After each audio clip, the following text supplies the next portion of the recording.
Hey Dearborn, it's Mayor Abdullah Hammoud, and I'm here to let you know that today marks our 100 days in office. Although 100 days is not long, our administration has been working around the clock to ensure that we bring improvements to our city of Dearborn. And I wanted to highlight just a few. First, within the bucket of transparency and accessibility, we have multiplied our engagement with the public, giving more video chats and updates than ever before. We've also taken a deep dive into many city services, including snow removal, road maintenance, and the state of our finances, as well as other issues that affect the quality of life for our city.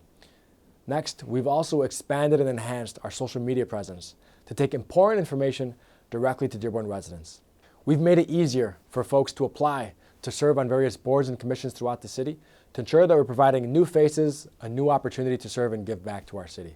We've expanded accessibility for residents by setting up a means for residents to interact with the city, such as reporting potholes in a new way by emailing us at potholes@ci.dearborn.mi.us.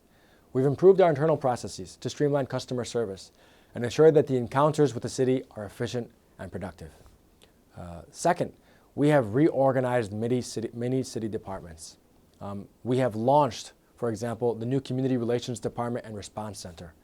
This department will be responsible for fielding all the calls that come in from residents and ensuring that there's appropriate and proper feedback and response to the issues that you care for. Next, we've launched a public health department. Not similar to the public health department we had a decade ago, but a public health department that ensures we apply a public health lens to each and every single decision that we make as a city, ensuring that we are tasked and looking forward to improving the quality of life for our residents in all four corners of our city. Next, we've reorganized our Department of Public Works and Facilities department. We have centralized all the services that impact residents, from snowplow to sanitation to filling of potholes to trim tree and removal to the maintenance of our parks, all within one department to hopefully add to the efficiencies that we hope to achieve as time continues. Next, we've revamped our Economic Development department.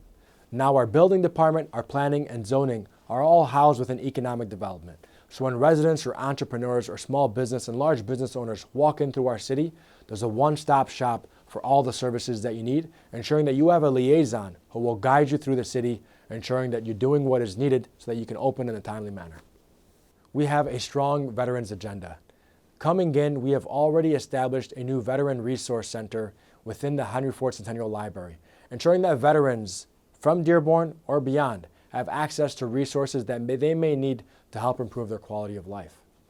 We've also moved forward a Dearborn First policy, ensuring that veteran-owned businesses and Dearborn-based businesses have an advantage in doing business with the city of Dearborn. We want to do our best to keep our dollars within the city. We're also bringing back the Memorial Day Parade, but expanded and improved by featuring for the first time the Dearborn Vet Center Mobile Clinic and the Disabled American Veterans Mobile Clinic, ensuring that veterans have access at our Memorial Day Parade to resources that they may need. And then in June, we're hosting the first ever military concert series, featuring the Governor's Own 126th Army Band. And in July, we're welcoming the Navy Band Great Lakes to perform as well. Public safety. We have launched a traffic safety unit, which is focusing on the issues that residents care for. We are now focusing on all moving violations that impact immediate public health. Things like speeding, reckless driving, running through a stop sign or a red light, ensuring that our neighborhoods are safe for our children or for our families.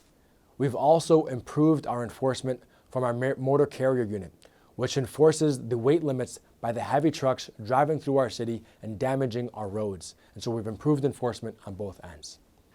We have also ensured that we have a greater police presence in our neighborhoods at key times where crime tended to happen, based on the feedback that we heard from residents. This is not to cause fear. This is hopefully there to create trust between residents and our police force. Next, police transparency. We have launched a live dashboard online, ensuring that all of our data is readily available to the public. And we took it one step further. In addition to making all the citation and arrest data available, we are also making our police policies publicly available to the community. We are bringing back many community events. We started by kicking off the return of the Memorial Day Parade, which is featuring Grand Marshal General Joseph M. Martin, the current Vice Chief of Staff of the U.S. Army. Next, we're also super excited to bring back the Homecoming Festival this first weekend of August. This year, we also brought something new. We launched the first ever Mayor Sledding Championship. We took a snow day as an opportunity to connect with the young people all throughout the city. Also, during March's Reading Month, I read to over 20 classrooms just to encourage our young students to pick up a book and read throughout the month. And lastly, we have the Mayor's Bike Ride, which is launching in mid-May as a means to continue advocating for a multimodal transit plan throughout the city, ensuring that we improve the hiking and biking availability all throughout our city. Next, we have a multi-pronged strategy for flood mitigation. We have already moved with the support of Council a project to add a flap valve in one of the hardest hit neighborhoods in our city. And this flap valve will help mitigate flooding for over 3,000 homes. Next, we've moved forward with a request for proposal to launch a deep dive understanding of our water and sewer infrastructure and the full greening of the city of Dearborn. And we hope that this study will provide us more comprehensive solutions for how we address flood mitigation over the long term. And lastly, we've submitted the grant to FEMA to insert additional sewer and water infrastructure improvements to help mitigate flooding in other hard-hit neighborhoods throughout our city. And this is just the beginning. We know that the issues of flooding devastated tens of thousands of homes in our city. And the reality is, a problem that was created over 30 years will not be resolved in the first 100 days. But we're working round the clock to ensure that we work with our regional partners to put forth bold ideas that help address these issues to ensure that flooding never happens again within the city of Dearborn. It's going to require short and long-term thinking and short and long-term solutions. And we're hopeful to present those solutions with time to come. It's hard to believe that it's only been 100 days, but we wanted to assure the residents that we're working around the clock. There's no challenge that is too small or too large, that this administration is not up to hopefully resolving for our residents.